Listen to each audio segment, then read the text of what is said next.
nggak sih kamu ngerasa tersentuh banget sama kebaikan kecil dari orang yang nggak dikenal?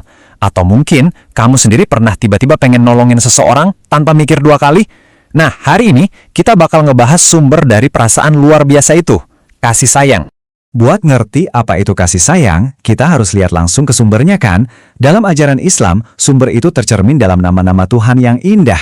Jadi, yuk kita mulai dari pertanyaan ini. Sebenarnya, apa sih arti di balik nama-nama indah itu? Oke, siap buat bahas lebih dalam?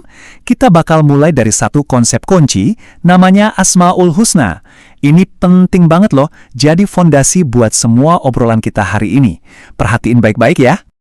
Jadi, Asmaul Husna itu ibaratnya kayak jendela-jendela buat kita ngintip keagungan Tuhan.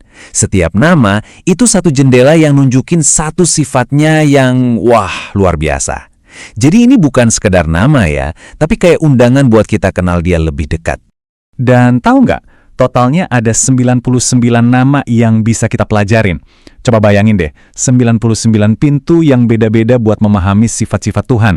Setiap pintu itu ngebawa kita ke pemahaman yang lebih dalam soal cinta, kebijaksanaan, dan pastinya kasih sayang.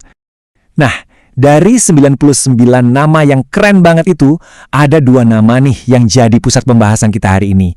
2 nama ini bakal bener-bener ngebuka mata kita soal apa sih artinya kasih sayang yang tanpa batas. Yuk kita lihat lebih dekat. Nah, di sini nih letak kerennya. Ar-Rahman itu bisa diibaratkan kayak cinta tanpa syarat. Mirip kayak hujan yang turun buat semua orang, nggak peduli dia baik atau jahat. Sementara Ar-Rahim itu lebih spesial, kayak pelukan hangat yang dikasih khusus buat mereka yang beriman dan berbuat baik. Jadi, yang satu itu anugerah buat semua, yang satu lagi itu hadiah istimewa. Oke, konsepnya udah dapat ya. Tapi pertanyaannya, di mana sih kita bisa lihat bukti nyatanya? Jawabannya, ada di sekitar kita, di mana-mana. Coba deh kita buka mata kita bareng-bareng. Coba deh sekarang tarik nafas yang dalam. Udara yang barusan kamu hirup itu salah satu bukti kasih sayangnya. Makanan yang ada di piring kita, air yang kita minum, bahkan detak jantung kita sendiri, semua itu kayak bisikan cinta dari Tuhan yang nggak pernah berhenti.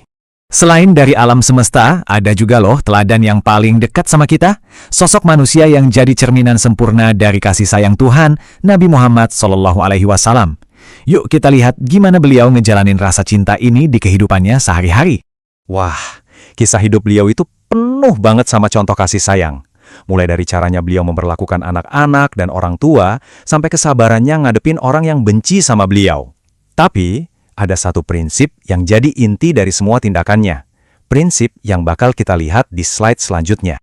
Nah, ini dia.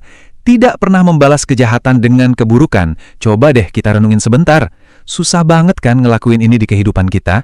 Tapi inilah puncak dari kasih sayang. Ngebales kebencian dengan cinta. Sebuah pelajaran yang relevan banget sampai kapanpun. Oke, setelah lihat semua ini, mungkin di benak kamu muncul pertanyaan, terus gimana caranya aku bisa nerapin ini di hidupku? Nah, pas banget. Bagian terakhir ini khusus buat kamu. Yuk kita lihat langkah-langkah praktisnya. Siap buat tantangannya?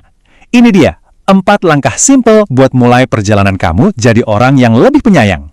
Anggap aja ini kayak resep kebahagiaan, bukan cuma buat diri sendiri, tapi juga buat orang lain di sekitar kita. Dan ini nih contoh-contohnya dalam kehidupan sehari-hari, mulai dari hal yang kelihatannya sepele kayak berbagi makanan, sampai yang lebih berarti kayak ngebantuin temen yang lagi susah. Setiap perbuatan baik ini tuh ibarat percikan cinta yang bisa bikin hari seseorang jadi lebih cerah. Terus, apa sih untungnya buat kita? Jawabannya, kedamaian batin yang nggak bisa dibeli. Hubungan kita sama orang lain jadi lebih tulus dan bermakna. Dan yang paling penting, kita ikut andil bikin dunia jadi tempat yang lebih baik, dimulai dari diri kita sendiri. Jadi, setelah semua pembahasan kita, pertanyaannya sekarang buat kamu. Tindakan kasih sayang kecil apa yang bakal kamu lakuin hari ini? Nggak usah ditunda-tunda. Dunia ini butuh lebih banyak cinta, dan semuanya bisa dimulai dari kamu. Makasih banyak ya udah nyimak bahasan kita kali ini.